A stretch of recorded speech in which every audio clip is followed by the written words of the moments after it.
Welcome to Vinyl Verdict. I'm Bell. I'm Jamie. And I'm Adam. And this week it's Adam's pick. What are we listening to? We're listening to Brat by Charli XCX, the most 2024 album of all time.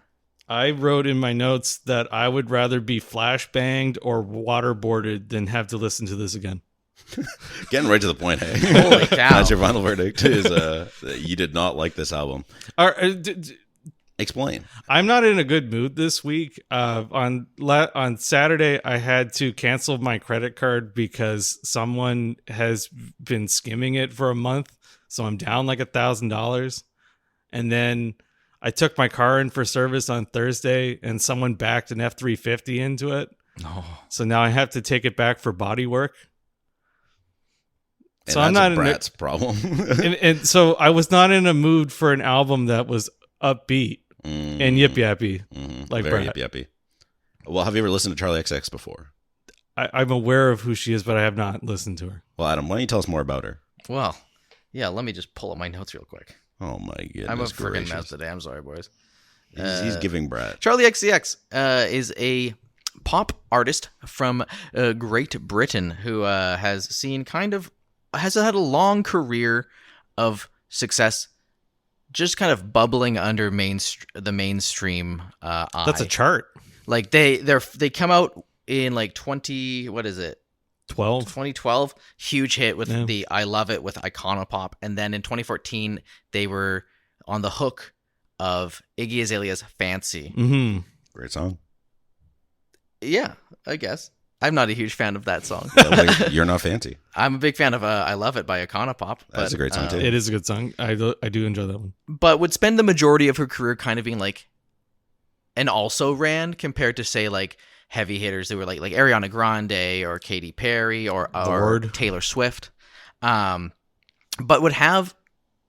in her career, she had a profound influence on the development and popularization of hyperpop with her 2016 EP, Vroom Vroom, and then again on another mixtape called Pop 2.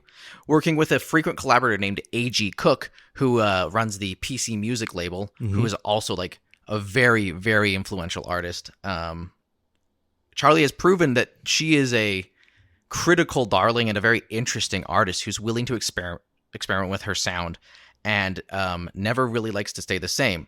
Brat is kind of a return to that more hyperpop sound, especially after her last album, Crash, from 2022, which she dubbed as her sellout album, which is it's interesting. She decided that she was going to take advantage of the A&R services of her label and get producers and other songwriters to like heavily work with her, as opposed to kind of leading the songwriting from her side alongside other producers and frequent collaborators, and make an album that was super poppy. And it worked. It was her highest charting album to that point. That was until Brat. So the Brat rollout is legendary. Early February, she announces she's going to do a Boiler Room set. It is the most RSVP'd Boiler Room set in history, with 25,000 people RSVPing to go to it. Excuse me, Professor, can you explain what a Boiler Room is? Boiler Room is is like a DJ. A hit or miss DJ set. Well, okay, so there's a lot of interesting. We can talk. Maybe we'll talk in the back half about our experience at Boiler Room. Yeah, just last week for us. Yeah, we can talk about that in the aftercare. But Boiler Room is was a venue and is now an organization that hosts parties and DJs around the world. Basically, it was kind of like the DJ Olympics. If you were a DJ and you got to do a Boiler Room set, that was a big deal. One of the things that made Boiler Room sets iconic was that they placed the DJ like in the middle of the floor with the rest of the crowd. So like you see all these YouTube sets of people dancing behind them and stuff like that, and it became kind of iconic.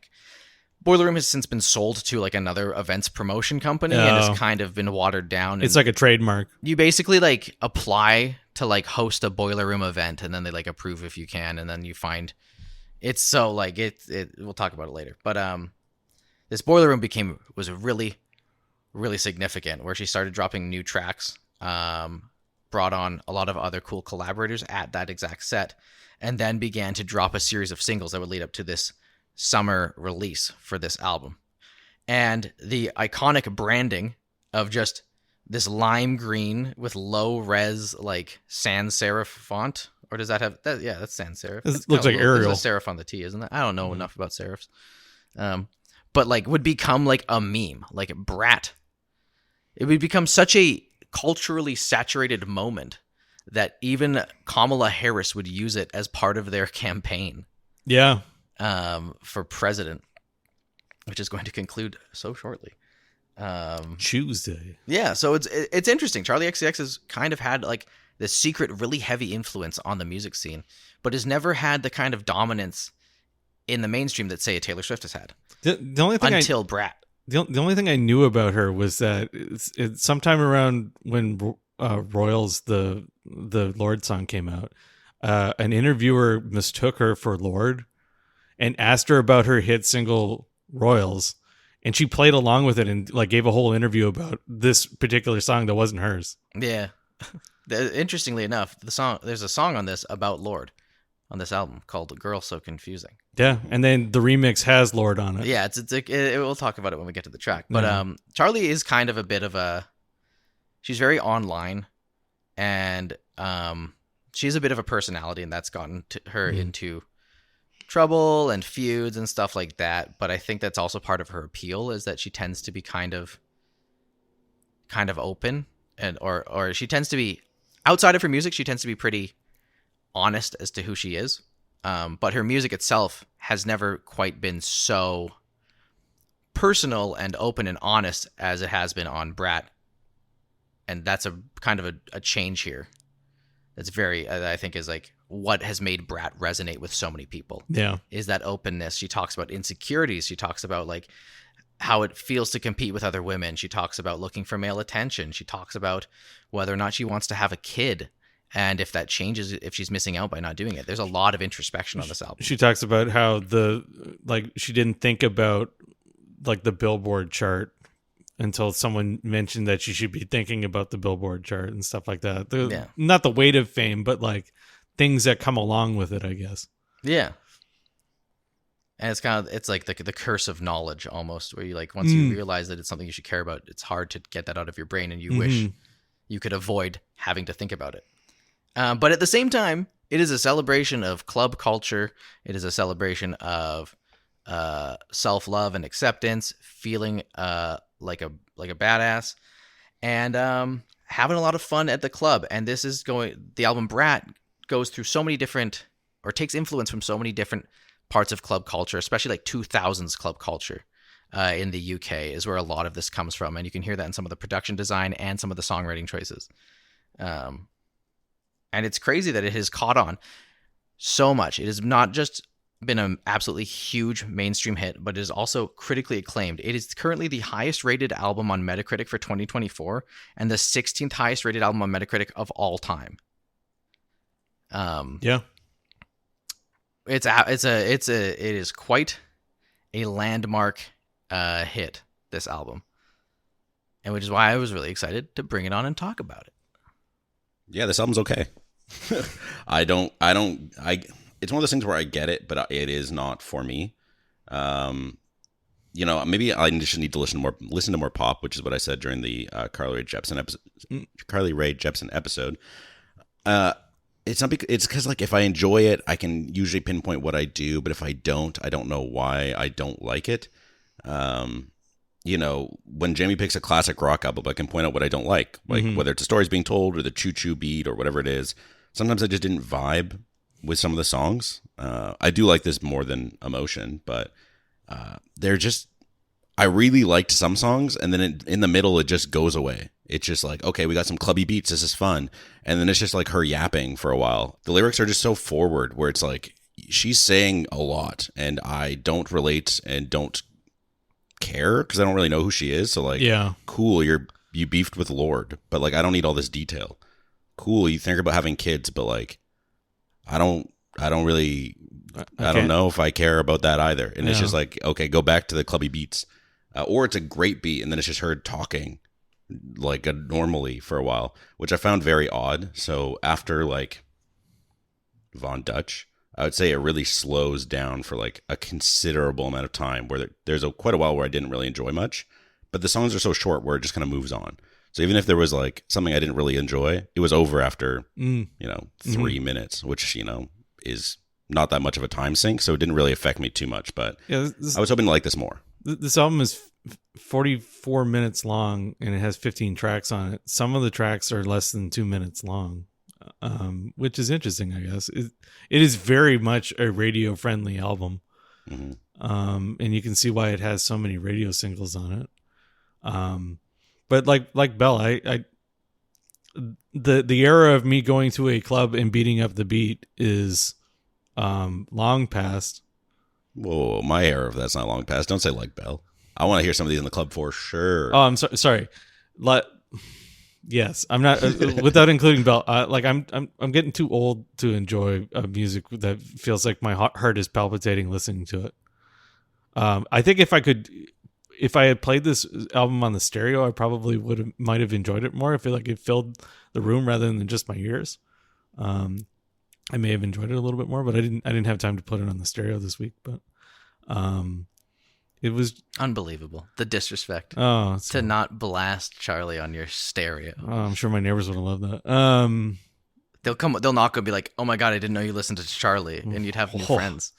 Oh, those are the people you want to be friends with, Jamie. The people who only want to talk to you if you're talking about Brat. Yeah. What's interesting is that she's talking about how she goes clubbing all the time, but she's getting almost too old to do that too. She's like 33 or something like that. Was that too old to go to the club? 33. Yeah, dude. Like at that point in your life, you got bills to pay and stuff. No, like she that. doesn't. She sang on Fancy. She's made millions. That's crazy.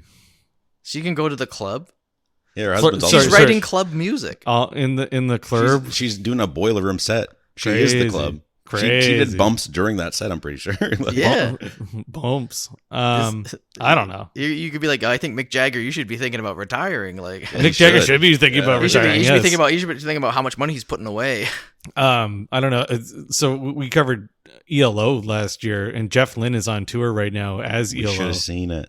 I know we should have gone see him, but apparently he like for some of the set he just sits down because he can't stand up on stage for an hour and a half anymore because he's almost 80 years old. So anyway, yeah, I was very excited to listen to it more analytically because I put it on at the office and like just listen to it while I was like doing other stuff, and there were definitely sounds that were enticing.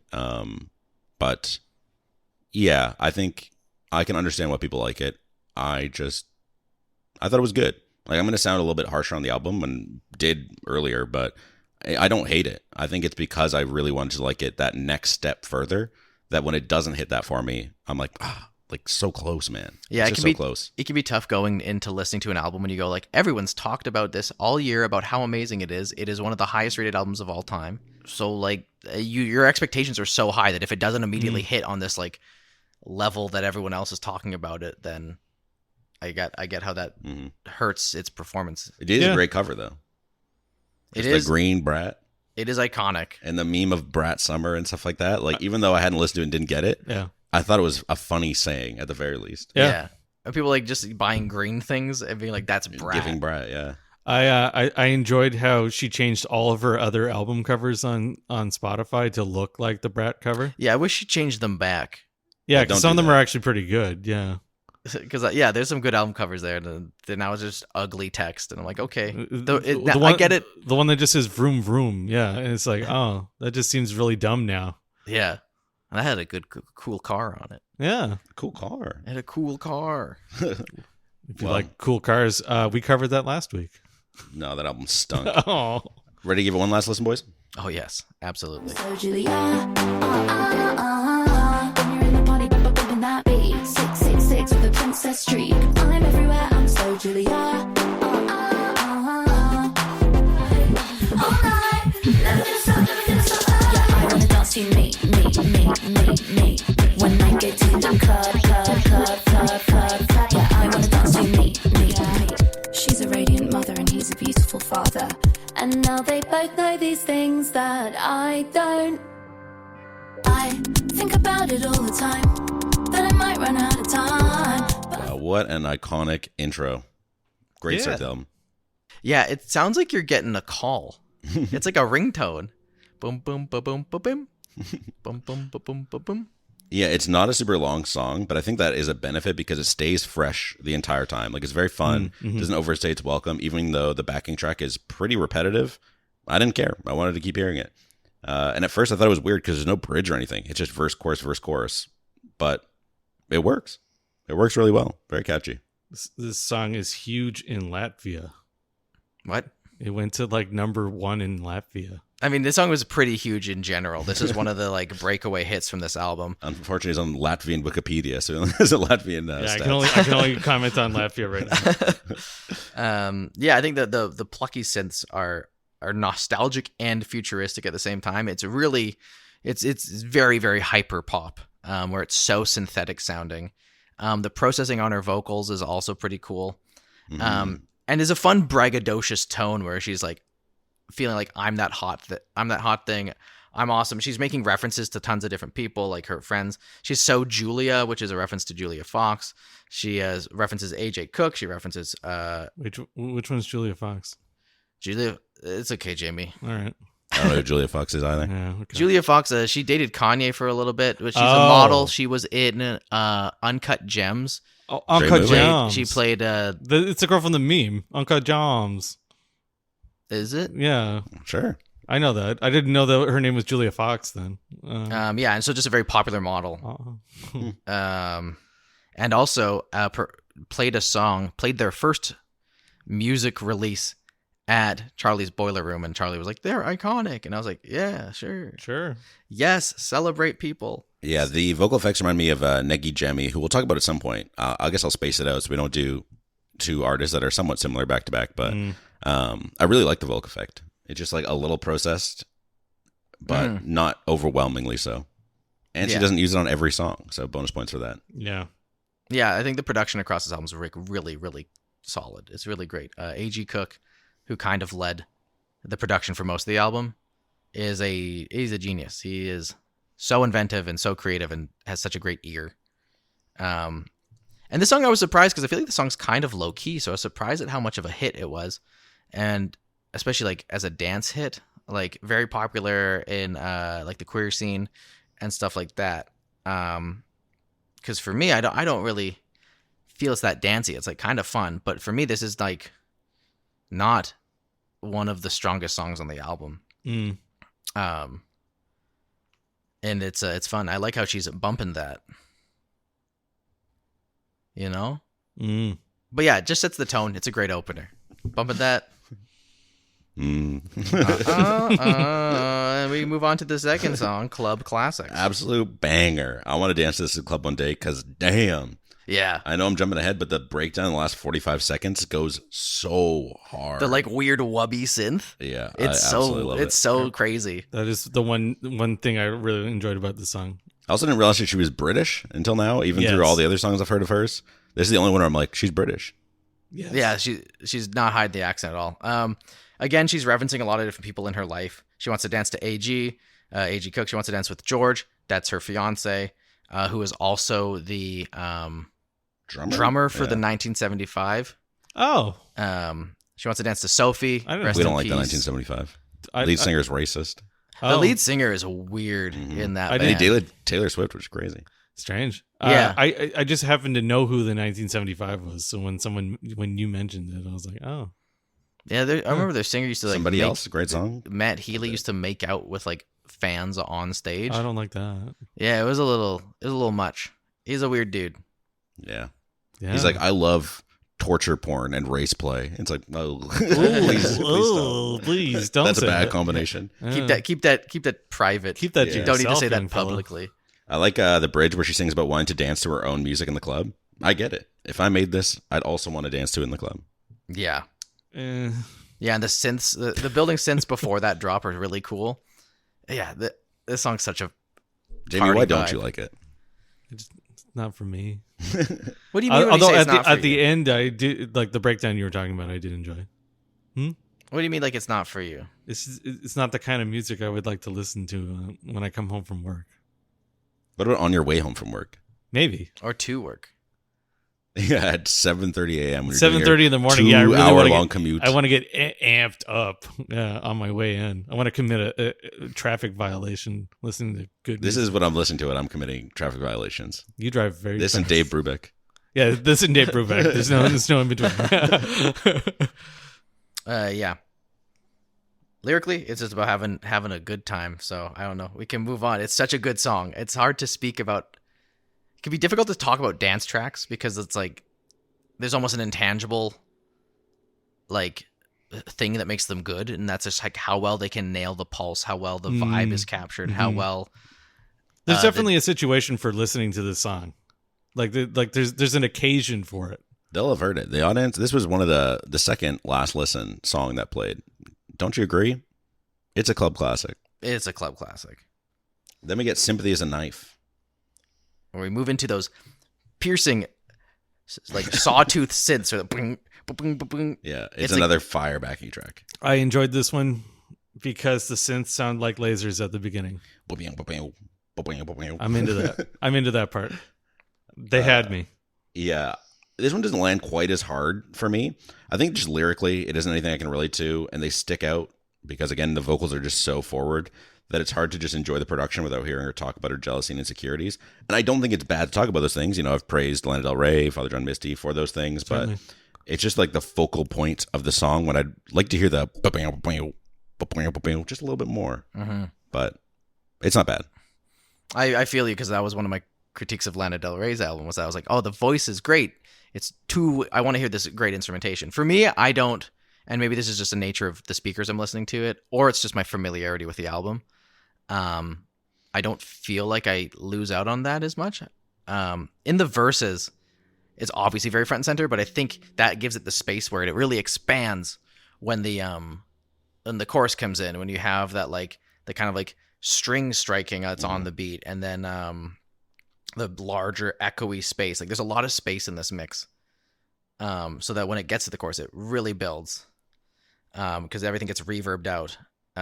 It's a really cool piece of production, but I do hear how, especially on verses, it's like all Charli's voice. Yeah, they really fade down the backing track, which is an interesting choice. But like you said, I think maybe if I was more familiar with the song, I wouldn't be like trying to pick up the lyrics because I know what they are. I like how there's like these kind of like O's and yelps on the second chorus that are really cool.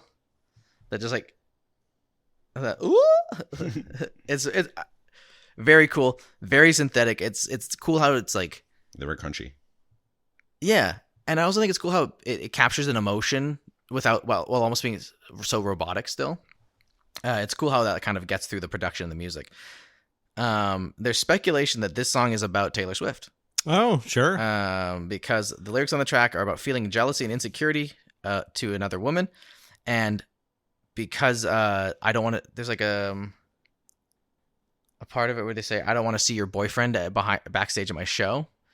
Taylor Swift was dated in 2023 when this album was being written. Was dating Matt Healy, band partner of Charli's fiance. So being like, hey, I'm kind of jealous. People go like, oh, like I'm jealous because of your success, because of who you are, stuff like that. And then that feeling of like, even when somebody goes like, oh man, it's okay, like it's totally fair, like and people giving you sympathy, and you're just like, well, not you're just saying that to make me feel better, and that pardon me, you're just saying that to make me feel better, and that makes me feel worse. Kind of thing, and that kind of vicious cycle of like, if you're not in a space to be able to accept somebody's sympathy or support, it's hard to take seriously. Yeah, I agree with that. And it's I think it's cool and it's nice. I don't know if it's actually about Taylor Swift, but I wouldn't be surprised. Yeah, it makes sense because like I don't want to see her backstage at my boyfriend's show would be weird if it was just like a random person. Like if they weren't dating somebody in the band, it's like, why would they be backstage at your boyfriend's show? Yeah, like don't you have more control over that, don't you? But why is there just like a random girl backstage at your boyfriend's show? That's us. But it's like, oh, if they're dating someone else in the band, it also makes sense why it's like George laughs at her feeling that jealousy or whatever, paranoia. Yeah, because like he would be close to the person that she's talking about as well. Certainly. Yeah. And being like, don't be silly. You are Charli XCX. You don't have to be jealous of Taylor Swift. Well, I don't know. So, I mean, Taylor be Swift's jealous of level the of success is kind of on a magnitude of all of its own. I would love to know how many songs about Taylor Swift written by other female artists. It'd be very interesting. Countless. At least one. This one. Yeah. But then we get I Might Say Something Stupid, which is a very interesting song. I don't find it the most interesting, but which is funny to follow up with interesting song. Yeah, thanks, Bill. It's interesting in the way that it's cool to have introspection, but it's not the most engaging to me. I like the little piano intro. Yeah, I like the simpleness of it just being like piano and some cymbal and her singing. It reminds me of When You're Small from the album Little Dark Age by MGMT. Oh, fair. It's like that weird space between fame and underground success. Yeah. I'm sure it's a tough thing to wrestle with, but like it's not relatable. It's a Stars, They're Just Like Us moment. Yeah, except for You're Not Like Me. No. Stars. Like, I'm sorry that you're only a us. little Yeah. famous. I don't like how it just ends. Like it doesn't have like a clear like outro. It just stops, and it seems like it stops mid sentence. Yes. Yeah, she's like, I don't know if I belong here anymore. I think it's a cool track. So, I agree. Piano's really nice. It's beautiful. I think the cool thing for me is that this feels like almost like this isn't exactly a concept album. I don't think there's a straight up narrative. But to me, this like first half of the album feels cohesive because it's like 360s. Like you're feeling yourself. You just got dressed up. You're about to get out to the club. Club classics. You're in the club. You're dancing your butt off. Sympathy is a Knife is like maybe you run into somebody that you're like kind of iffy with at the club. You're getting emotional. You're getting into your head. I might say something stupid is like that. I need to like separate. You go to the bathroom. You step outside for a smoke. You're in your head. You're thinking about these things. And then you go back to the club and you're kind of pulled back into that pulse of being in the club and being present again, which is how we move into the next song, Talk Talk.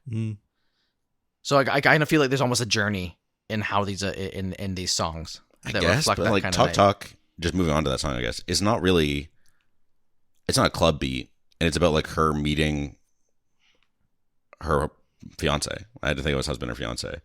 So it's like it kind of bounces back. I guess you could still just take that concept of you're in the club and you see somebody and you're looking at them, but I kind of see that idea, and I guess maybe wish it was moved forward more, because I don't have a problem with introspective songs on a clubby album. Like you don't necessarily want the same thing the entire album.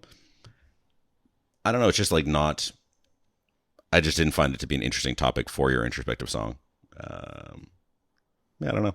I do like Talk Talk more, though. Yeah, Talk Talk's super fun. This feels like a Carly Rae Jepsen song. It's Yeah. just a standard pop song. Fair. Talk Talk's very, very straight ahead pop, and it's got a throbbing ass beat. I listened to it a couple times, like on repeat. I just left it on. I don't think I would remember it's on this album, but I did enjoy listening to it. I just thought that the abrupt end to the previous song and then immediately getting this song was kind of jarring. It's one of those things where like, was this album meant to be listened to through, or were you just supposed to listen to the hits? I think that this was kind of developed as a full statement. Because I like, if she wanted to do like just hits compilations, like she could have, because the rollout is not like it was light on singles, because after this album came out, then they released 3 more singles for their deluxe album, and then they released a remix album like a month ago. Yeah. We're definitely out of the album era though, where like everything is like a cohesive thing, right? Like so like Sgt. Pepper's was the first album in the album era that had like sort of like a cohesive beginning and end.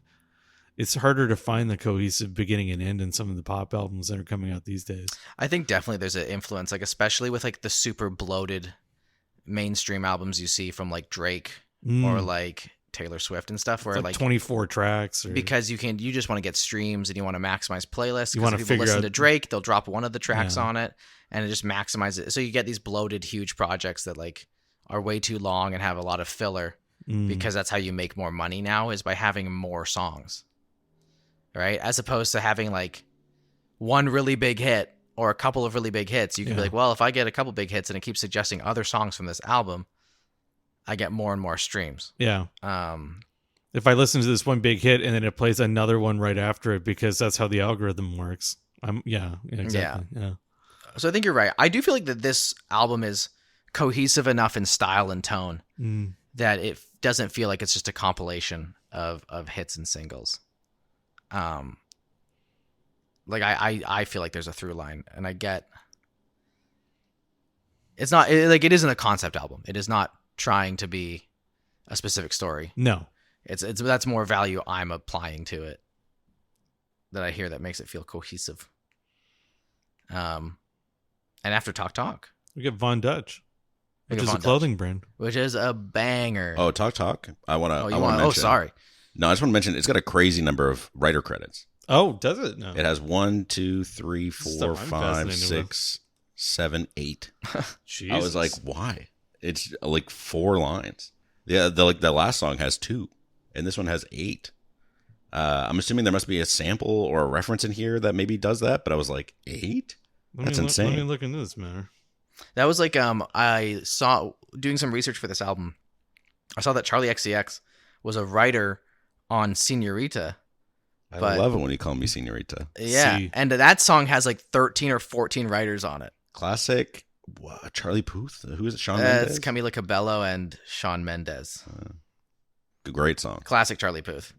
That's a Puth move. Anyways, Von Dutch. I did like Von Dutch. This is another one that'd be an absolute banger in the club. I love the driving beat that feels like it was taken from a 2009 dubstep remix. I listened to it on loop for quite a bit. Enjoyed every minute. It's a banger.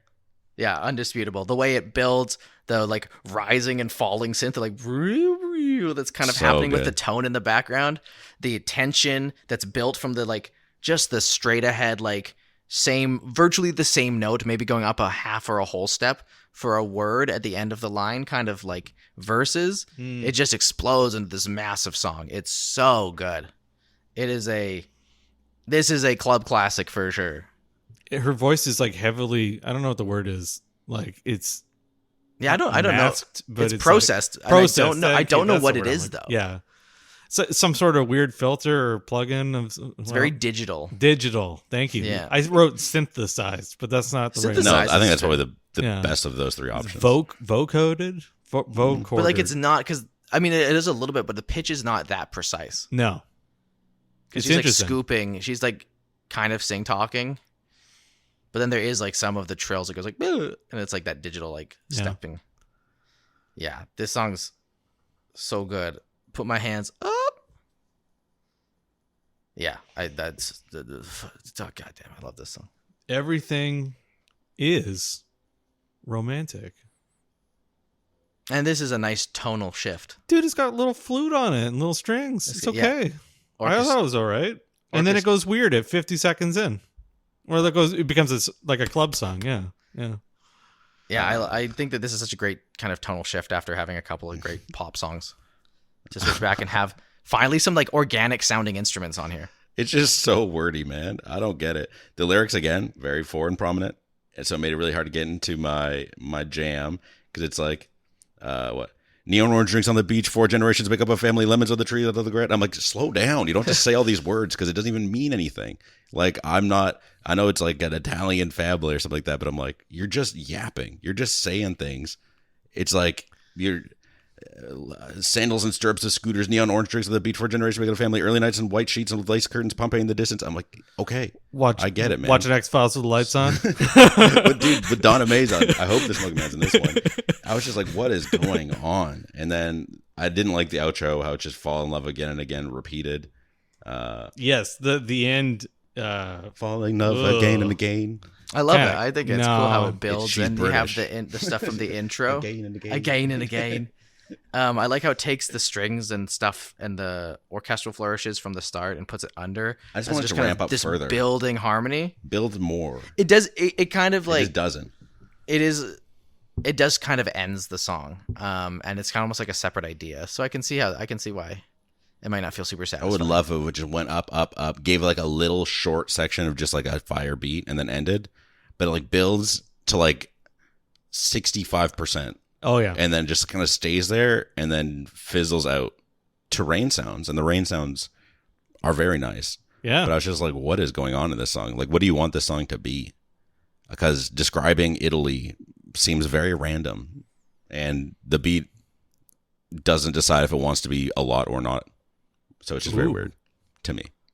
It's like an old Much I Music like thing, right? my favorite part of the song is when Hot it or goes not. pew pew pew pew pew pew. I know it makes me laugh every time to just hear these random like cheesy gun noises. Pew pew pew pew pew. Yeah, I think this song's really cool. I like how it goes a million different places in a short time. I don't know. I feel like its lack of cohesion is what makes it so interesting to me. Okay. Is that it wants to move. It has these subtle through lines. Like when it gets to that club beat, you are still hearing that orchestral flourish, but it's so distorted as they like trill it up and down the keyboard. I don't know. So this whole album is really hard for me to comment on because I didn't enjoy it, but also I didn't hate it. It was just one of those things where like I listened to it and I experienced it and I made some notes on it, but like I don't really have much to add on it because like I don't think I enjoyed the thing that you enjoyed about it, but I did not enjoy that. It just existed for me. It's interesting because how much like. Are you asking me how much pop I listened to? How much like I'm wondering because I feel like the production on this is such an interesting. Yeah, this song is interesting. Like as a song, as this album as a whole, I think this is like quite interesting production. Yeah, I don't know. So like when Belle has us listen to something like Frank Ocean, it's like I can appreciate why people think it is good, but also not enjoy it. Mm-hmm. So like I appreciate why someone thinks that this is one of the best pop albums of this decade. Or perhaps of all time, but I don't enjoy it. Of all time, you would understand that? I think I understand it because music tastes change, right? Like my music tastes have probably stayed the same for the last 20 years, but like what people enjoy about music, changes all the time. That's why we don't have albums coming out from bands that sound like CCR anymore, because that kind of music isn't popular anymore, right? Like rock has been one of the most popular genres for the last 50 years, but it's no longer the dominant one. It's club songs like this, or heavily into electronic music now. And rock is kind of like an also ran. But anyway, yeah, it has been a huge transition, especially in the past 20 years, where like rock was so dominant all the way up till the mid 2000s, and then it fell off a cliff. Has taken over. Yeah. As well as like electronic dance music, especially like 2010s was huge. Yeah. For a second, like all of the biggest hits was just dubstep. a bunch of people doing. Yeah. Yeah, and it's very interesting to see like even like the evolution. Like dubstep does not mean the thing it used to mean 20 years ago. No, like dubstep in 2004 was like Burial, like the album Untrue by Burial, which just sounds nothing like what people call dubstep now, which is a lot more akin to like the bro step of Skrillex. Yeah, sure. Stuff like that. And it's the same thing like R&B. Like R&B in 1950s was completely different than R&B in 1990. Yeah, right? sure. And it's all like baby the making words music, don't even mean anything. Yeah. It's a very constantly changing landscape, and Brat is kind of, I think, almost a cutting edge. It's like at the forefront, and it's kind of hit as a moment for an album of this kind of sound to be this popular. Yeah. It's surprising because hyperpop has had a moment for the past 5 to 8 years where it's become like it's kind of been bubbling under the surface. It's been an underground answer to pop. You get bands like 100 Gex or artists like Charli XCX or I don't know, there's dozens of them now. I'm trying to think of Name like who I'm trying to think of. Name them all, please. They have an album called like Food Fight or something. The Food Fighters. The Food Fighters. But yeah, it's been kind of this like ever growing thing, and it feels like hyperpop has really broken into the mainstream with this album. Yeah. But you know what? We can't spend so much time looking in the past. We got to rewind. We actually need to look farther. We need to go Yeah, farther. we need to spend so much time looking even further. This is a song about how she didn't used to think about fame, but now it really bothers her, and like the things that she was thinking about, like, or consciously not thinking about, like the Billboard chart, or how her album was doing, or what her fans thought of her. Now that's something that she consciously has to think about, and it sucks. It's a bit of a suffering from success type song. Yeah, being famous is so hard, guys. But sometimes I call the running paparazzi on myself. Oh, no. And it's just, it's challenging. Running the #2 music podcast in the Lower Mainland. We understand the struggle here. It's tough. I think though that the relatable thing, I think that this song is more relatable in the fact if you're looking at just how social media has made us all more self-conscious, where everything is a form of performance, right? So I think that's why this song feels relatable. It's not just because I can relate a little bit more to the idea of having eyes on me, like more frequently, because of the nature of social media and that constant comparison to other people. And she used to not have that, and I do wish that I could go back to a time where I was like, man, I don't know. Remember when Facebook was awesome? No. Yeah. I remember when Facebook. Yeah, is it agreeing with me? Yeah. Yeah, Facebook was awesome back in like 2010. I remember when Facebook was actually useful because you used to have this thing where you could program your classes in so that other university students, which was the primary focus of Facebook at the time, knew where to find you on campus. Yeah, so back when Facebook was awesome. So that would be like 2008. So old. Back when Facebook was for university students. Yeah. So when I got Facebook, you had to sign up with a university email address. You couldn't sign up as just like Joe Blow or my dad. That was like its killer feature was that unlike MySpace. I like those two examples, Joe Blow or my dad. Yeah. That was like one of the killer features that unlike MySpace, there was no bots. There was no spam. Because you had to have a university email. It was not easy to get. Yeah, so I had to use my university email to sign up. And then it had a whole bunch of features that were useful for university students. And now the internet's just a bunch of bots talking to each other. Yeah, and it's bots consuming other bot content and making more bot content from it. Yeah. I just want to rewind. Yeah, because I just sometimes I feel like I'm thinking so much about my weight and about AI, and I wish I could go back to a time where I didn't think about AI so much. It's weird because it's very similar to 360's instrumental in some ways, but it just made me want to go back to that because like the same beat but without that synthy do do do do do do do do do without the synthy hair, shave and a haircut. Yeah, it's actually just Nardwar. I don't know. It's not offensively bad or anything, but I just like didn't enjoy it. I don't. No. It does the same thing where everything quiets down when she starts singing the verse. It's like stop. I don't need to hear any clear. Yeah. Yeah, for me, I think this is the weakest track on the album. Mm-hmm. It's cool, but it doesn't have enough of the danciness it lacks the danciness that's a huge highlight on the album, and the introspection is like fine, but perhaps not really profound. Because I was like, yeah, man, I used to like stuff. Same. Life was I feel like it doesn't have a lot to say about nostalgia and dream, like looking backwards, you know? Because I relate to this. I was like, yeah, man, I do wish sometimes I could go back and live my life, like go back to when things were different. But like, I don't know. There's nothing super profound in this for how many words is said. But we go from Rewind thematically to a similar song about missing somebody who is no longer here. With a similar synth sound to 360, but not a similar beat. I was like, oh, it's the opposite of the last song. It's very emotional for Charli. It is not for me. To find a song, it's not anything I would choose to listen to. It's again like the last emotional song. What was it? Sympathy is a Knife or whatever. I might say something stupid where like I get it, but like I don't care. For me, this one I think is a really beautiful tribute to the late and great Sophie. Who's Sophie? Sophie is a massively influential electronic producer who started collaborating with Charli later in Charli's career, and was absolutely huge in the development of the hyperpop sound. Like there's stuff that Sophie put out in like 2010 that sounds like it's from 2018.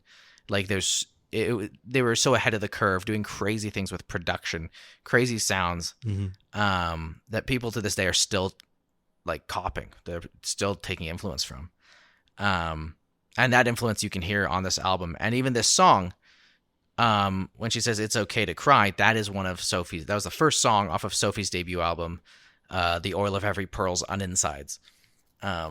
Which if you say it with like a Irish or Welsh accent, it sounds like I love every person inside, which is like nice. Word. And Sophie tragically died in an accidental death. Oh. And it was very unexpected. Mm. And I was a huge fan of Sophie. I thought she was an incredible producer, a amazing trans advocate who was really pushing the boundaries of what electronic music was at the time, and it is. So I also feel sad about this song because it makes me think about how such a bright talent was taken from the world far too young. And this song itself references some of Sophie's works, and I think it's a very pretty and honest and very emotional song, and I think it's really beautiful. I enjoyed it, but without any of the background, it didn't move me in any particular way. Mm-hmm. I don't even know if knowing the background made it more moving for me, but it's nice to know that. It's like when I related so much more to Lucy Rose, knowing the backstory of her illness and osteoporosis and how that shaped some of the songs. I do believe that knowing the background, knowing Sophie, because like I'm aware of when she died and like what happened, everything like that, but like I didn't listen to her music. I have not listened to her music since. So I can't really relate in the same way. So this is just a song. This is just a poppy sad song. Yeah. So I bet I can understand why you like it more, or someone might enjoy it more knowing the backstory. I guess just unfortunately I don't. Yeah. I think lyrically though, I think it's cool how she talks about, it's not just like, oh, I'm sad you're gone. It is like, man, it's that wishing that you it's a lament. Could have spent time differently with them. Yeah. That it, like, that had I known, I would have been more honest. I would have been more open. I would have said sorry. I would have done all these things. Mm-hmm. And I would have told you how much you've inspired me and influenced me. Which is, it's sad. It sucks. Mm-hmm. Dying sucks. Everybody out there, please don't die. I don't plan on it. Unless, so far, so good. Actually, I'm going to list a few people who should. No. Wow. Luckily, she's learning her lesson on the next track. Girl. So confusing. So confusing. It's fine enough. I feel like the album's in a bit of a lull right now. Like since Von Dutch, I haven't really enjoyed a song, and this one didn't really push me to being like, hell yeah. I think it's just it's a funner beat, but it's again just another personal story. Like I read that it's about her and Lord, but I don't care. Like, I don't care it's about her and Lord. It's a strained relationship, but it's almost like the other person doesn't know that the relationship is strained. You know what I mean? It's like, oh man, I have this bad relationship with Belle. And then Belle's sitting over there and be like, why? Yeah. Who? I think it's an interesting thing because it's there's like this pressure to be like, to have solidarity with your female like what are they, not co-workers, what am I looking, contemporaries, there we go. Sure. But also like people are like, oh, you guys are like the same, and there's comparisons, and you want to be your own person, and you don't want to be just compared. You don't want to be compared to someone someone who else is doing it. Yeah. So it's like there's this frustrating expectation also of that, there's always like a queen of pop at any given point. Mm-hmm. It's like how people were like, it's Madonna still. You can't have Cardi B and Megan Thee Stallion be both there's only one female rapper at a time, right? Like there's only one person who's allowed to win. Nicki's allowed to win, but no one else is at the same time. Well, it was like the uproar when Beyonce had her Cowboy Carter album out, and then at the end of the month Taylor Swift put out that album, and there was like the Beyonce fans were mad that Taylor Swift dared put out another album at the same time. And then Taylor Swift like kept putting out releasing albums immediately. Yeah, Billie Eilish would drop an album and then she'd drop another version of it. So like there is like, but with Lord, I think that there was kind of this beef, and it's this difficulty of being like, everyone's like, you guys should be friends, and you're like, I don't know this person. But you guys have the same hair. Yeah, you guys look the same, so you're supposed to be like, you guys cool with everybody, but also sense. You don't know where you stand, and like there's this pressure to be. You vaguely sound like each other. You must be the same person. Yeah. No. So I think it's a cool little song, and the cool thing is that on the remix, they worked it out. They Lord's verse is like, hey man, I actually thought you were pretty cool, I just didn't know how to like talk to you because we didn't know each other and we've never had a good time to sit down. It just makes the whole song feel even more useless though, because it's like then you should have just said something. Like I get being a girl's confusing, but it sounds like you are just confused. It has nothing to do with being a girl or what people are saying. You're just like, I do want to be a fun, but I'm a little shy, so I'm gonna write this song about it, I guess. Just go say hi. But that's a whole pet peeve I have about everything. Like when people say Vancouver's a cold place, it's like just go say hi to somebody. Yeah, it's the same thing. This is a Vancouverite song. No, this is you don't know what it's like to be a girl. It's true. I do like the bit crush synths, though. I do have to say, I would love to hear it in a more interesting song. This is the equivalent of making a Facebook status that says, "I'm having a bad day. Don't ask." Relationship status. It's complicated. Yeah, it's funny because everyone was immediately like, "This is about Lord," and I would be like, "Oh." Yeah, well, I mean, it was. So Yeah. they were. So I guess right. this she is gave it talking. like after this the album came out, she's like, "Yeah, it's about Lord." And then Lord's like, okay, I guess I'll feature on her album. Yeah, and then now they're friends apparently. Wow, that's how it works. I got to write more songs about celebrities. Selena Gomez, "Please Date Me" is my next hit song. Well, then we get the sponsored song. Apple. Apple. It's mad. Why'd you repeat the airport so many times? Yeah, The airport. The airport. It makes you want to drive to the airport. The airport. The airport. I was just The airport. It's Oh, it's like Strong Bad. The emails. this song is absolutely huge on TikTok. Really? Yeah, this song know has popped off. I think it has the most plays of any song on this album. One of them has like 2.2 billion plays. Yeah, I think it's this one. Yeah, it's wild. Yeah. It's a really cute, fun little pop song, with like arpeggiated synths, and a song about apples. And there's Say no less. deeper metaphor. No, I mean it has a great beat. Yeah. It just has a long outro that doesn't do anything special. It just goes on for like 35 seconds and then fizzles out for some reason. I was like, okay, I sure. think this is such a. I don't know. This is such a good vibe. I love the instrumental track on this. I think it brings such a positive vibe. I don't really relate ever wanting to drive to the airport. That's usually one of my least favorite places to drive. To the airport. But I do feel the want to get out of whatever place that's giving you this emotional funk. Just getting in your car and driving and clearing your head. Apparently, this is an exploration of Charlie's relationship with her parents and family. Yeah, Sure. Lyrically, that is actually Accurate. probably what it's Sure. about, and it's not actually about apples. But yeah, I think it's such a fun, upbeat song. I love it. Pop perfection. B2B. I don't want to be tied to that statement in the previous one, but B2B is a good song. We're back to the club beats. It's definitely the song I enjoyed the most from the last like 5 or 6. I don't have a whole lot to say because she doesn't have a whole lot to say, but it got my head bobbing pretty solid. I don't know if that track will hit like for everybody because it is very repetitive, but I like trance like repetitive songs. I listened to Songs this are not about the airport. Yeah. at this point in the album. I was like just like browsing the internet, and like This song does sound like browsing the internet. It sounds like you're on your laptop in the year 2000. Yeah. you got Lights. your blue glasses on that wrap like mostly around your head, and Oh, you're like yeah. surfing the web like a boss. the Like a boss. I will wow. I will say that listening to it while I was just like doing stuff, it's pretty good. I liked it. Yeah, this is a great song. It was okay. It's a bit more low key, as you said, it's repetitive, but I think it's really fun. When it comes into that like building muscle up, breaking muscle down part, that like is such a good. It's such a good. It's such a good. Boing. Yeah, simple, dancey, fun, great track. Mean Girl. This is the song that's most like a song that tells an actual story. Yeah, she really pinpoints a few people. I'm not sure who she's like so enamored with, but she pretty much just grabs them down to their home address. It's very weird. It's like, yeah, and you wear this and you do this and you talk to this person like that. I'm like, what the hell? You like going to this particular grocery store at 3 p.m. in the afternoon? I guess all that to say, Charlie's not like other girls.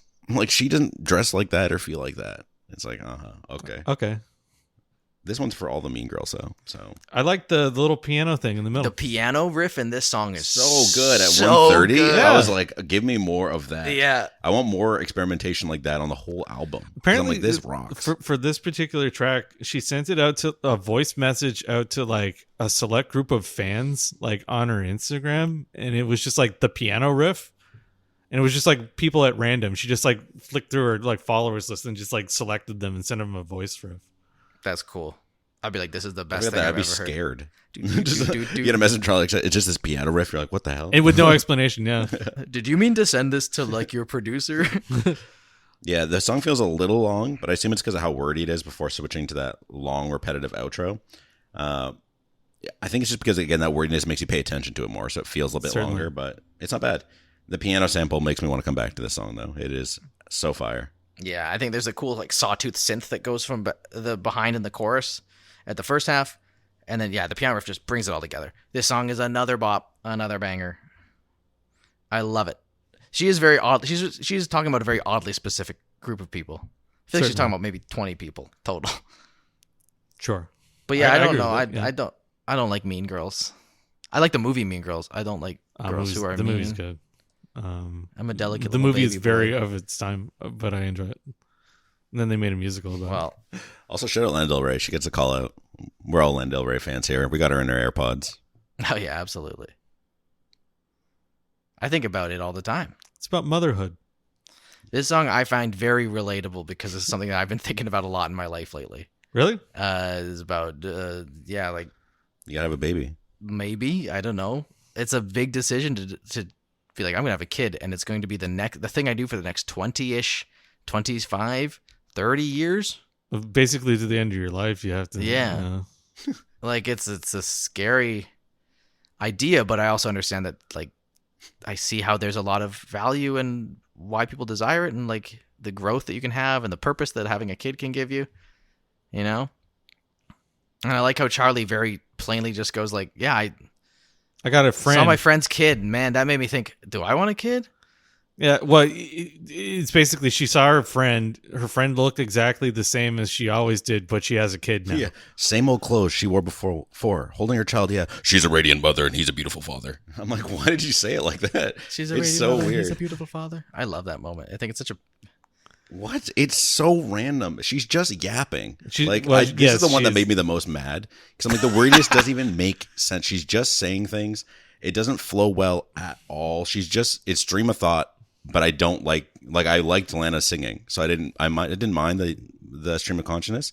This, I'm like, I'm in my car playing demos on my iPhone, going to my friend's house, and I'm seeing their baby for the first time. I'm like, it doesn't roll at all. And then she's a radiant mother, he's a beautiful father. I'm like, why? It's a good sentiment, but she's just saying it. This is Like, the Lana Del Rey express song it. on that album where she's just talking about like how they're gonna get married.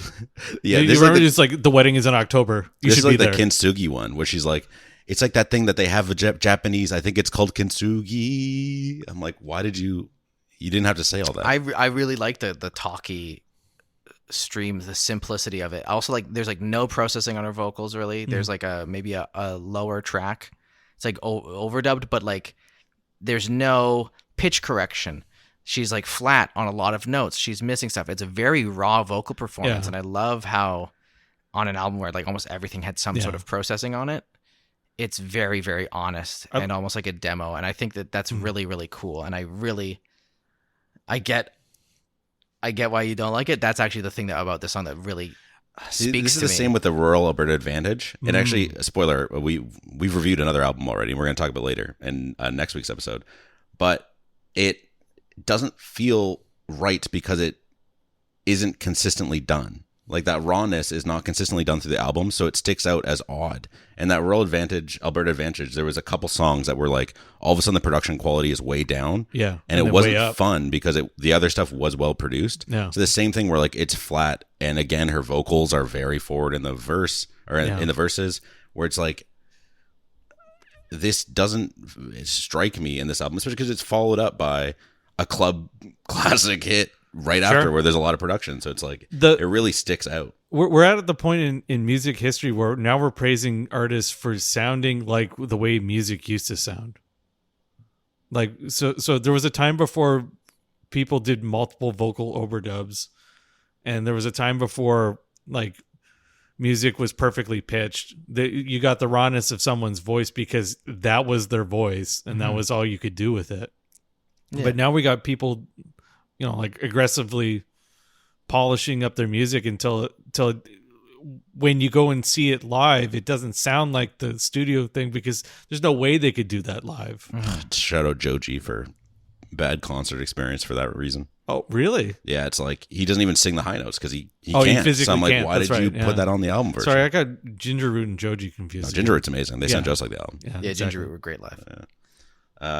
Maybe part of it is I'm getting PTSD from the subject matter, as this has come up in my life as somebody who is who's turned 30. This comes up in conversations a lot. It's I don't know. It was too much in a way that didn't come off as feeling really genuine, or it did, but it just didn't make sense in this album. I don't know. It was just weird, and it stuck out. Yeah. I don't like the stream of consciousness used in this way. I guess just use less words and make it sound good, or It is an interesting something completely placement on different. the album too, because like you said, the next track is like a song about like, I never want to grow up. I just want to go to the club and like, Yeah, it's like never mind. which I Let's go party. which almost kind of saves it because it's kind of like back to being like a concept album. Concept album is being like, I'm not done having fun yet. I'm over this thought. Yeah. It's Especially like because those- 365 is like a victory lap of a lot of familiar sounds on the album. It's like that cycle of partying, struggle, heartbreak, jealousy. Should I change what I am? No. No. Yeah. Yeah. I think it kind of, to me, it's almost that feeling of like, when you go out for a long night of partying and you have those moments where you have like a deep conversation with somebody just for a little bit, but you still go at the club. So you step aside. That's So the you go best back, moments. you go back inside. You're like, woo! I love you so much, man. Oh, I love you too. Let's go back in. Woo! Yeah, exactly. So it's kind of like, that was a really heavy, deep, personal moment, and then you're just back in the club. 365. Fire. Getting off the hate of the last song for me. This one, again, like I said, feels like a victory lap with the familiar sounds and themes. I think it's fun to kind of come back to I'm a Party Girl after Charlie talking about Mean Girls and all this, having kids and stuff like that. She sings about Coke a lot, maybe she's got to deal with that before Having children Yeah. and stuff. But again, it comes up with this idea of like, I want to listen to my own music in the club and I want to have fun. And it's fun to listen to. I like how like we're going back to talking about doing cocaine all the time. This is very 80s. Yeah, it's like an epidemic, Yeah. but like a fun epidemic. An epic demic. Yo, patent that. Yeah, I like how we return to the opening track. It's a little bit faster, Yeah. a little bit higher. And I like how instead of saying 666, she says 999. That's the emergency number. Flipped That's the it. emergency- She flipped yes, it. yeah. Yeah. Well, that's like calling an ambulance. Ambulance. And then halfway through the track, the like synths dig in, Yeah, it's so good. and the outro gets insane. I think this is 360's okay. 365 is the song I want to listen to when 360 plays. I didn't really consider that they both have 3 numbers in them and they're very similar. They're They also have the they're same- It's the same song. Same synth. Like the everything. yeah. They use the same synth from all of the club songs because Back to Back has the same synth and Von Dutch has the same songs. Jeez, I didn't put that together. Oh, that's very interesting. Yeah, it's like all the club beats mashed into one, which is Oh. great because all the club beats separately are great. Yeah. And now this one has it all, and it's still great. It's a never-ending party. Exactly. Hey. 365 Party Girl. Yeah, and then the outro is just like goes crazy. It's like crunchy and so distorted and aggressive and overwhelming. Bumping that. It's a great way to end the album. 100%. Yeah. And that's Brat. Tell us Incredible. about the album itself. Well, They don't stop coming.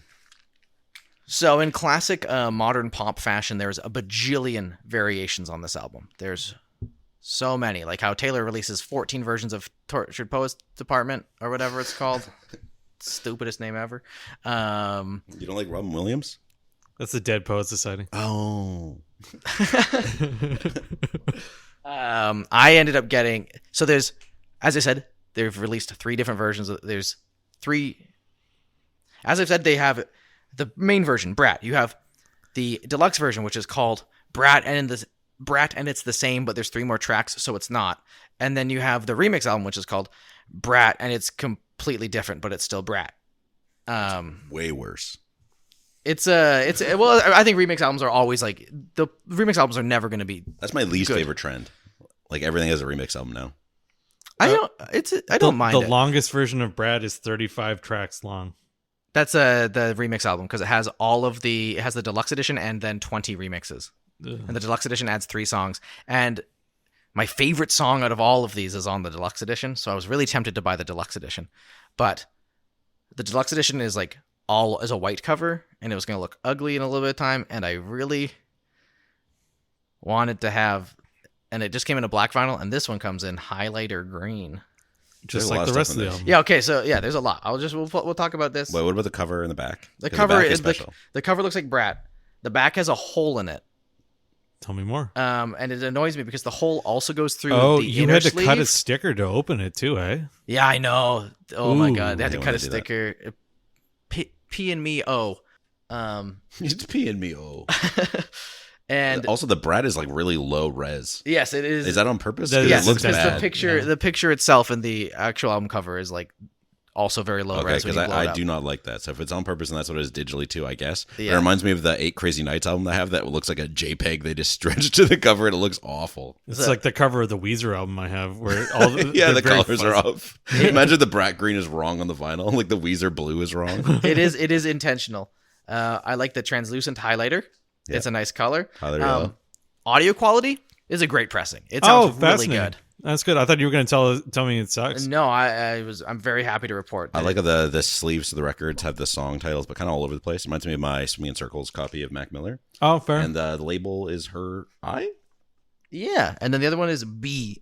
It just says B-side in backwards green. B. Classic Atlantic label. Or is it upside down? yes, I whatever did else. like that it's an Atlantic pressing. I don't know why. It I is a like Atlantic. gatefold. What's on it? On the inside, we got a sultry photo of Charlie. And her butt is the record hole. Nice. hell yeah. And in the front of this, in the front sleeve, we have the song credits written on like Dot matrix Dot dot printers? matrix yeah. printer paper. We have Oh, it's just one record. it's because it's 42 minutes. Also another thing is that the deluxe edition pushes it into 2 LPs.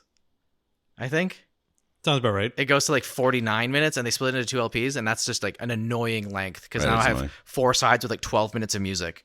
I usually would hope that they would just go, if you're gonna do double LP for like something that's like 50, like just too long, double LP on 45s. Or do 3 sides, one with art on it. Yeah. That's interesting, but that seems like a waste of vinyl as well. Not my problem. That's the future It is. kids' It problem. is. Not only is it dot matrix paper, it's receipt paper, so it's in triplicate. Triplicate. So I can, it's a carbon copy. yeah. So I Yeah. can. Can I have a copy? No. What the hell? You got 3, man. Well, I don't know if the CRA comes. I'm gonna go. You have to have it in triplicate. And also we get a nice high quality booklet. It says Charli XCX Brat on Tell it. me more. Inside it contains the lyrics, and they're all of the lyrics for every song are laid out in like cool geometric Shapies. patterns. Yeah. It's pretty nice. There's also in the very middle there is a picture of Charlie, Cool. and it's glossy, so it's the only piece of glossy paper in the book. So like it's pretty nice. There's a lot of detail. It's high quality. It's not as involved as some of the other like Yeah, you deluxe didn't get editions. the diary one that comes with a real page from Charlie's diary. Yeah, no, did not try and even get that. And then one of them comes with like an outer sleeve that has like the Brat like logo repeated, and it's all aligned. I think they did a great job on a lot of the vinyl releases for this album, but I still kind of find it irritating Yeah. to see artists release 10 bajillion versions of their album just so they Yeah, can try Billie and Eilish convince does people to that a lot. buy multiple ones, like the Taylor Swift clock. So if you buy the 4 different parts of Midnight, the back of them will form a clock, and you can make a clock, and there's plans for you to make that. And so people have spent like $150 to make this Taylor Swift clock. How much did you spend on this copy of Brat? How much did I spend on this copy of Brat? I spent 48 Canadian dollars. That sounds about right. That's about right. Yeah, for a new record, and It's too much, but it is about right. it's yeah. I mean, that's records, especially I feel like in the past couple of years, Inflation. have really gotten bad. Yeah. Thanks, Joe Biden. But I Joe Hyden. one, I was like, this. I really love this album. It was an album I really wanted to have in my collection, and I think that the quality of the packaging and the additional goodies, they feel worthy of the price tag. I have spent $40 on albums that have felt much, much cheaper than this, and it's a really high quality pressing. So I don't feel too bad about it. As an art piece, yes. I understand. Yeah. So I do wish that they didn't have the cutout in the back goes all the way through both the inner sleeve and the gatefold jacket. So like I'm worried about dust and gunk getting in on the record. Between them. Yeah. Yeah, there's already like a little bit of wear on the circle, on the back there, or maybe that was just the record label, but it looked like it was already starting to peel on the edge. No, so far it's oh no, there's a little bit. Yeah, it's paper. So it's just like adding in a failure point to the record. And sleeve. do you put when you try to slide it in, sometimes It gets you catch caught. on it, and No, my goodness. it's Charlie, and it just did like it would have been fine if it didn't have it. I think the target audience isn't buying vinyl in volumes that we are. So the number of records that you would get it caught on putting in, like teenage girl buying this album, is probably much lower. Yeah, but Wow. also this is a kind of album that I think resonates with a lot of vinyl collectors Sure. because it's such a critically acclaimed album. So like a lot of music nerds are going to be into it too. But yeah, Maybe. I'm happy with it. Well, music nerd Jamie, what did you think of it? I gave it earlier. I will never listen to this album again. Am I glad to have listened to it? It's debatable. This is going to sink the Metacritic.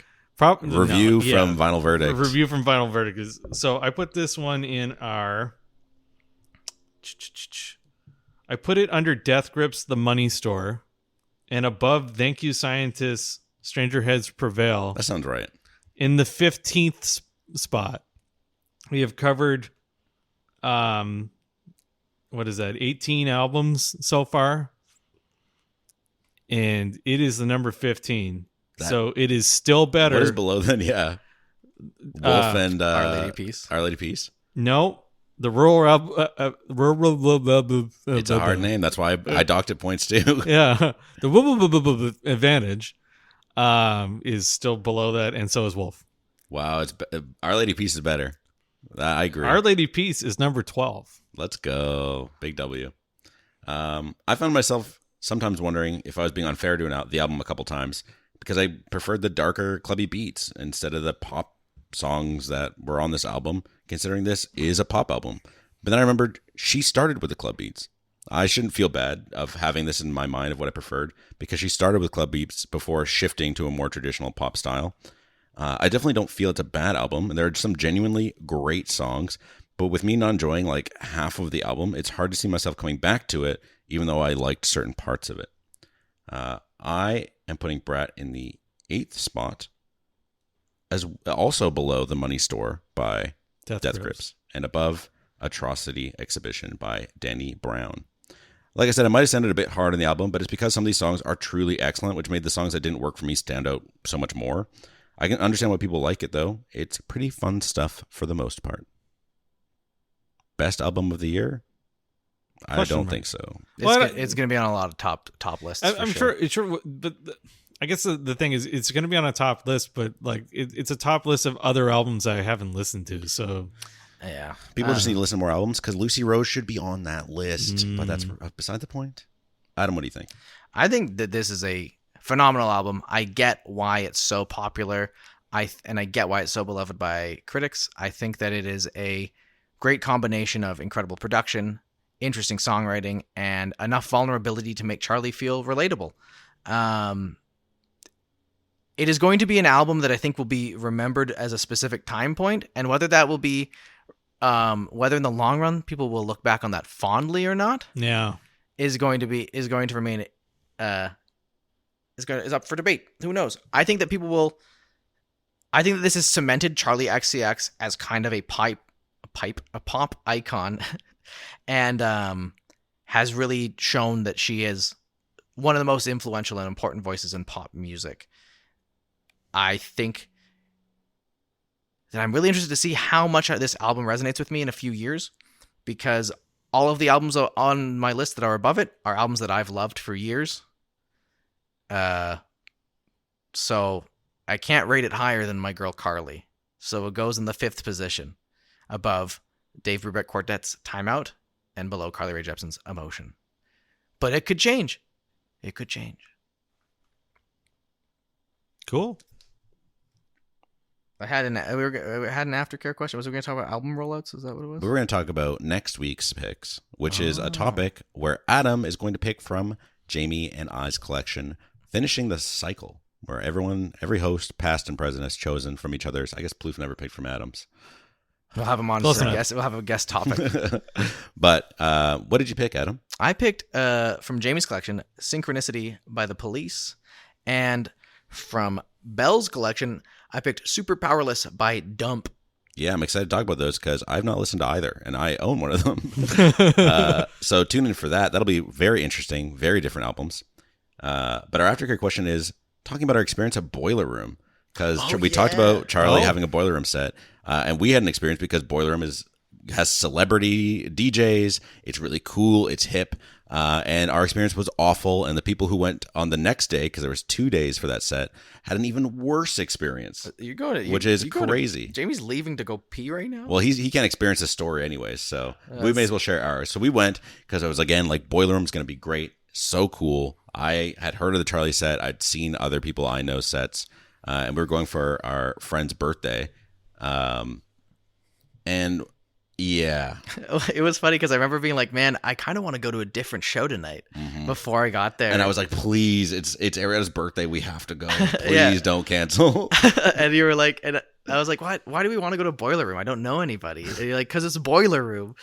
And that ended up being kind of the only reason to go. Yeah. Was the fact that it was Boiler Room. It was, I think it was just like, one, the venue's not sucked. It was huge. I didn't know how many people could fit in Pacific Coliseum. And I've never seen how that many people would go. Yeah, and also on the floor. Like I've been to a couple shows at the Pacific Coliseum. I've never seen the floor that packed. It was nuts. This is where, just for context, this is where the Superdogs perform. So I didn't even know what the Superdogs are. They're a big I don't need to explain deal. the Superdogs. Yeah. Yeah. But yeah, it was absolutely huge. And all the tickets were time based. So like it wouldn't be too busy all at once, I guess. But they still were not able to handle it. To be fair, there was like a torrential downpour. Yeah, they had nothing set up for that either. So everyone's just standing in the rain, which is awesome. And so and then you went in line for the coat check, and you were in line for like 45 minutes. Yeah, and we were like, well, there's no point in coat check anymore because the show's only be another hour and a half, and I don't want to wait in this line to get my jacket afterwards. Because of course they can't figure out coat check either. Because why would they be prepared for a coat check on atmospheric river? Yeah. Like literally the highest downpour of the entire year. It was insane. It was like 180 millimeters of rain over that weekend. And in inches, that's like 16. I don't know what that is. I don't know millimeters. Sounds right. That can't be It's right. like 18 centimeters. Yeah. Well, okay. Like if a ruler is 12 inches or 30 centimeters. It's like 7 inches of rain. Yeah. 200. No, it was 11 inches of rain, wasn't it? 280 millimeters. 180 millimeters. Oh, yeah. But yeah, and then the DJ choice.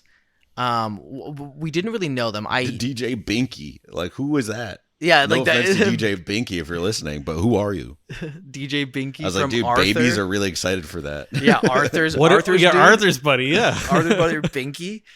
When are they gonna stop tuning and start playing their instruments? All hard techno the entire time. It was just hard techno for some reason. Yeah, there was, but not even good because the handoffs were bad. Oh, yeah, and the mix and the audio wasn't very good in that building. Particular and then venue. I The think lights were on really high, so it was just everything was. It was very weird. there were just cops standing. It was a weird vibe. And also, I think it attracts Boiler Room attracts kind of a normie crowd. Yeah, it's like the fashion rave people. Yeah, like a lot of clout chaser Instagram types. Yeah, Jamie's one of those people. And I will say, like, the last person who played was playing Heaters, but I was like already tuckered out and exhausted from listening to hard techno the whole night. I was like, oh no, this is not the kind of EDM I like, but it'll change. And then it didn't. Yeah. It was just I couldn't tell when people were switching off other than that failed handoffs where it'd just be silent for a little bit. Because it was just like the same music over and over again. And it was also like $70 or something. Yeah. And then the next day there was a second one because the first one sold out so fast. And it was horrendous. People leaving after the first DJ because it was just someone like screeching into a microphone.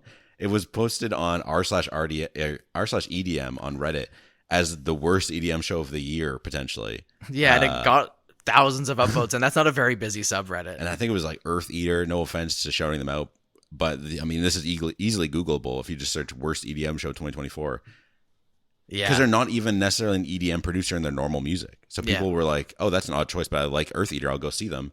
And then they played random stuff that was awful to everybody, fans or non-fans alike, to where people left afterwards.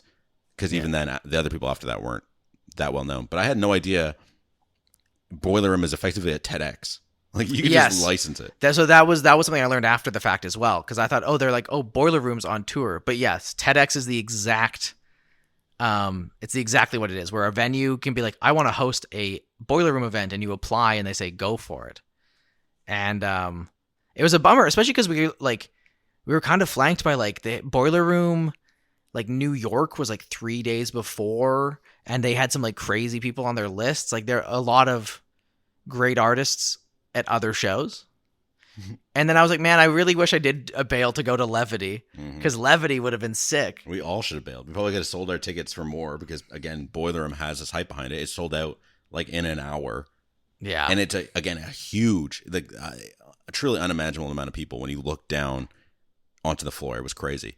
And I'm sure 14 people enjoyed it, and there were the people behind the DJ on stage because we were on camera. Yeah. Yeah, and also, like, we didn't even try to go behind the DJ. It was so cramped. I was like, no, I don't want to be there. There was no space.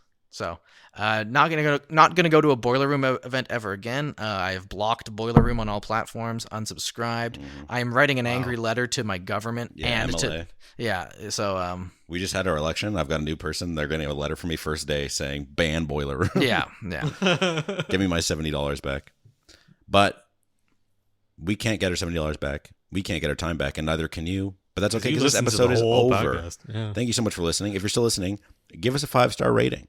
Maybe by now we'll have a YouTube channel. Go check us out on there. Check us out on Twitter. Vinyl Verdict. The elusive website will exist. The Vinyl Verdict. Follow Vinyl any Verdict of us podcast. on Instagram. Follow me on Instagram. I think it's at Vinyl Verdict. We should get an Instagram. I have an Instagram. Yeah, we should get a Vinyl I've got Verdict. dozens of followers. Dozens. There's dozens of us. So yeah, thank you so much for listening. Tune in next week for The Police, Synchronicity, and Superpowerless by Dump. And then it's almost Christmas time. We're going to have a Christmas episode. Spoiler if you're listening still. Bye. Goodbye. Bye.